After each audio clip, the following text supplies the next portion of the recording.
Okay, here we go. So the clock is on and the Brisbane Heat have their opportunity here with the very first selection in the BBL draft.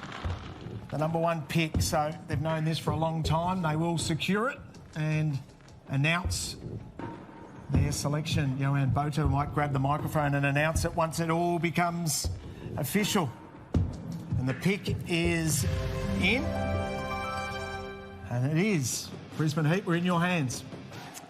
We've gone for Shaheen Shah Afridi.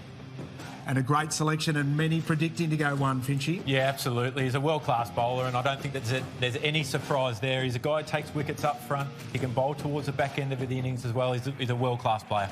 And Johan, did you have him in mind as soon as you realised you were number one pick? Yeah, we have from the start. He's obviously done really well in Australia and I think the left armour fits our team really well. How was that full availability? Was that a tick in the box? Definitely a tick in the box, Katie. I think that's what we always look at, and he's got full availability. Looking forward to it. Good luck with Shaheen Afridi. So the number one pick. We move to number two, and the Adelaide Strikers are on the clock, and they've just made an announcement that they've picked someone that is a retention pick. So they've selected Haris Rauf. Now, of course, is a retention pick for the Melbourne Stars. And Melbourne Stars have said, you're not going to have our man. We are going to keep Haris Rauf. So there is big news right at the start. Yeah, Haris Rauf is a fan favourite at the Melbourne Stars and no surprise that they've opted to retain his services as well. Again, he's a guy who wins matches on his day, so it's such a valuable asset in this game is raw pace, and he's certainly got that. A guy who can bowl through all three facets of the game as well. Super player, no surprises there that they went with him first up. And they discovered him in many ways, didn't they, the Melbourne Stars? Remember, he was playing club cricket down in Tassie, and they discovered him, and what a sensation he's become. So we move to the Adelaide Strikers. They're on the clock, and the pick is in. We're in your hands. We've selected Luke Wood. Okay, so Luke Wood, the selection there. Yeah, a left-arm option. I think that for a long time they would have had their eye on hoping that Shaheen Shah Afridi slipped through to number two. Wasn't to be, so they've gone with Luke Wood, who, again, he's somebody who's performed well out here in the past. So for him, he's got raw pace, he's got good control, he's a wicket taker. When he gets on a roll, he's somebody who takes a lot of wickets, can bowl through all three facets as well. Yeah, we saw him at the Melbourne Stars, 22-23, picked up 5 for there as well. But he is someone that people are excited about around the world, and it just adds, I guess, to the Strikers in terms of being able to have a fast bowling option. So Melbourne Renegades are on the clock, and their selection is in. So Melbourne Renegades, who do you select? We've gone for Mohammad Rizwan. Mohammad Rizwan. Were you surprised, Finchy? Not surprised. He's another world-class player and full availability. First time in the competition. He's a dynamic player. He's someone that we've seen in all three formats of the game for Pakistan. And Pakistan Super League and some other T20 competitions. He can bat anywhere in the top three. He's versatile, very, very good player of spin. And when you look at the conditions at Marvel, short square boundaries, that is something that will suit Mohammad Rizwan down to the ground. Question is, who's going to keep? Yeah, it's a great conundrum. So the Perth Scorchers are on the clock, and their pick is in, Adam. We've picked Finn Allen. So the pre-signing of Finn Allen, and they'd be thrilled with the form he's in at the moment. Yeah, coming off a big 150 off not many balls over in the US, but he's somebody whose game over the last 12 months has gone to a new level in the T20 format, and I think having played a season already at the Optus Stadium for the Perth Scorchers, that will be really important for them. So often international players come over and the conditions are so extreme in the West that they take a little bit of time to get used to that. So having somebody who's been there before will be really crucial, and they'll be hoping for his very, very best. And striking over at 260, of course, a pre-signed player, so you need to secure them in the first 2 rounds. We go to the Hobart Hurricanes. Their selection is in. Our pick is Chris Jordan.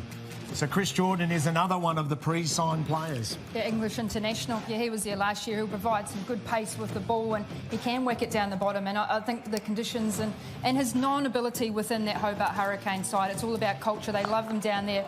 He is a strong player, and I think because you want to have some good domestic players, which they've got, to add someone that knows the environment, that can hit all around the ground with his pace, I think he's going to be a fiery player. Yeah, and someone who teaches the youngsters so well. He shares all of his experience, and that's really really important in a franchise or a club setup like that. Yeah, what a win it was for the Hobart Hurricanes. The Sydney Sixers, the pick is in. Over to you. We've selected Sam Curran. So Sam Curran is the selection there for the Sydney Sixers. So it was going to be interesting to see, of course, we know the pre-signing of Bubba Azam, where they were going to go.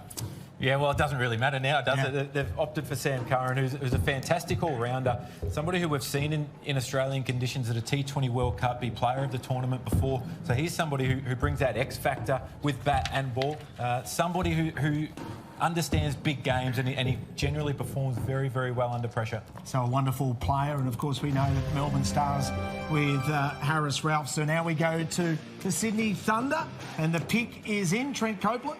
I've just got a mic, Richo. Yep, we've got Lockie Ferguson, mate.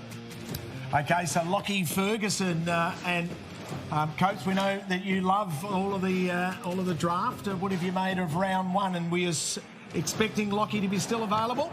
Yes and no. I guess availability from other tournaments has been prioritised, full availability for some, but the value we see in this guy in breaking games open, whether it's 5 games in finals or the whole tournament, plus longevity and the future as well. This guy's an absolute star, and we wanted him back, so we're really stoked. Yeah, fair enough. Coach, did you have your eye on anyone else that might have got nicked in front of you? Yeah, we really like Shaheen Afridi and also Harris Ralph, but at the end of the day, it was that type of skill set to blast games open, knock over top orders in that power play. And the back of the laptop's interesting from both of you. What have you got there? Can you explain that to us? Oh, just a little bit of banter to the team to our right. That's okay. They can't see it either, so let's leave it under wraps. Tell you what we can see though is, I mean, your pants have shrunk throughout the winter, mate. Your legs are showing a bit more. You're over my ankles all the time, Katie. Leave them alone. Beautiful work. So let's recap for round one of draft day with the BBL, and it started Finchy in style with a dynamic player who's going to light up the big bash. Yeah, as expected, Shaheen Afridi, the #1 pick there.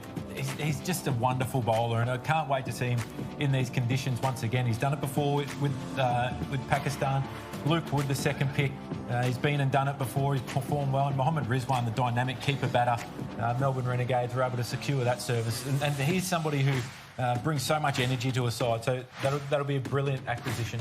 I think Harris Ralph back to the Melbourne Stars. He's such a loved from the fans as well. He's an entertainer, and Lockie Ferguson's really been about the pace bowlers in that first round.